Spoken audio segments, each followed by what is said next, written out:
Rain fell in thick, cold sheets over Washington, D.C., blurring the reflections of traffic lights on the pavement.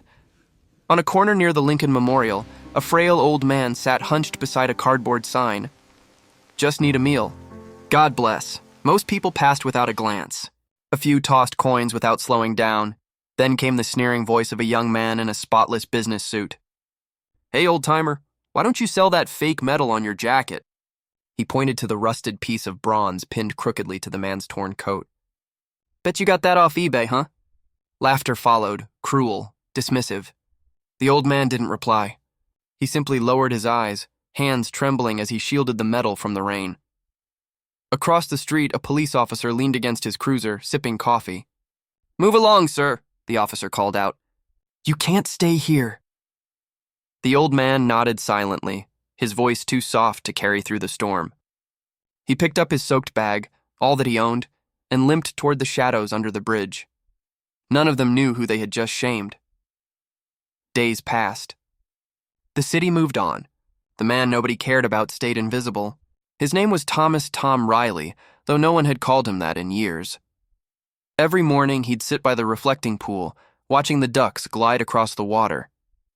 Some nights he slept behind a row of dumpsters near a diner. The owner, a kind widow, sometimes left food where she knew he'd find it. Inside his coat pocket, Tom carried a folded photograph.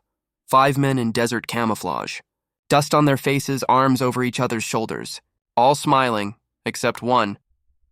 The caption scrawled on the back read, "Task Force Echo, Operation Red Valley, 1991.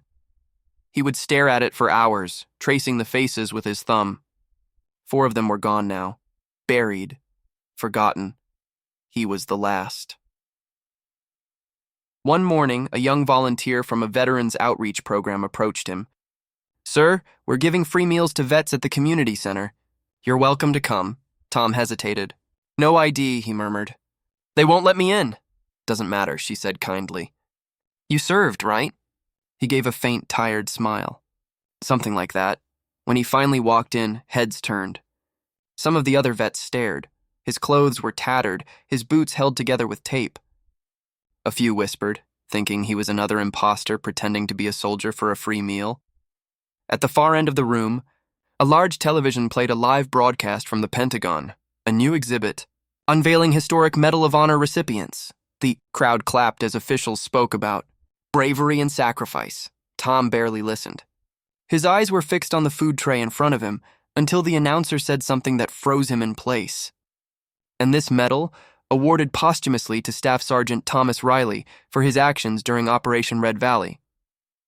The camera zoomed in on the display case, a medal identical to the one pinned to his chest. Only this one was behind glass, polished, revered, a relic of a man declared dead in combat 34 years ago. The room went silent. Every head turned toward the old man with the fake medal. The young volunteer gasped. "Wait, that's your name?" Tom said nothing.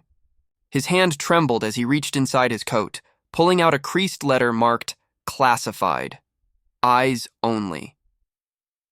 The ink was faded, but the seal was real. A former Army captain stepped forward. "Sir, who are you?" Tom looked up slowly. His eyes, though clouded with age, carried the steel of someone who had seen too much. "I was never supposed to come back," he said softly. "They told my unit I died with the others. Guess the paperwork stuck." He told them about the ambush, how his team had been trapped in a valley outside Basra. When air support failed, he stayed behind to hold the line so his men could escape. He was hit twice, buried under rubble when the airstrike came. By the time he crawled out days later, rescue teams had already left. He made it back, but no one ever updated the records. He simply disappeared. The captain stared at him in disbelief. "You mean, you're that Staff Sergeant Riley?" Tom gave a faint smile. "Last I checked." Hours later, 2 black SUVs arrived outside the center. Men in suits stepped out, Department of Defense officials. Without a word, they escorted Tom inside, away from the gawking crowd. When the convoy reached the Pentagon, the massive building loomed above them like a monument of secrets. Reporters swarmed as the word spread. A Medal of Honor hero thought dead has been found alive. Inside, the Secretary of Defense himself was waiting. He extended his hand with quiet respect. Staff Sergeant Riley, welcome home. Tom blinked, unsure how to respond. Home, he repeated softly, as if testing the word for the first time. Then they brought him to the Hall of Valor, the same room where his medal hung behind the glass. The secretary turned to the crowd of generals and reporters. Gentlemen, it appears we've been honoring a ghost. Today we correct that mistake. The room fell completely silent as the glass case was opened. A Marine major carefully lifted the medal, turned, and saluted. Then he pinned it, back, on Tom's chest. Cameras flashed, journalists whispered, but none of it mattered. The moment that broke, everyone came when a 4-star admiral entered the hall unannounced. He walked straight toward Tom, ignoring every other official in the room. Then, with the precision of a parade ground salute, he raised his hand. Welcome back, Staff Sergeant.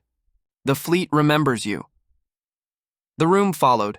Generals, captains, officers, all saluting a man they had once stepped over on the street. Tears welled in Tom's eyes. He didn't say a word. He just stood straight for the first time in decades. That night, when the ceremony ended, Tom asked to walk out alone. He stepped into the cool night air, the metal still glinting against his chest. Cars passed, people hurried by, unaware of the living legend walking beside them. He crossed the same corner where the businessman had mocked him days earlier. The same cardboard sign still leaned against the wall. Just need a meal. God bless. He picked it up and smiled faintly. From the darkness, a young Marine jogged up to him. Sir, the secretary said they're arranging a place for you in a full veteran's home. Tom nodded, looking up at the sky. Tell him thank you, he said quietly. But I think I'll walk a bit longer. The Marine hesitated, then saluted before leaving. As Tom disappeared into the night, the reflection of his medal caught the glow of the streetlight, a reminder that even the forgotten sometimes carry the weight of history on their shoulders.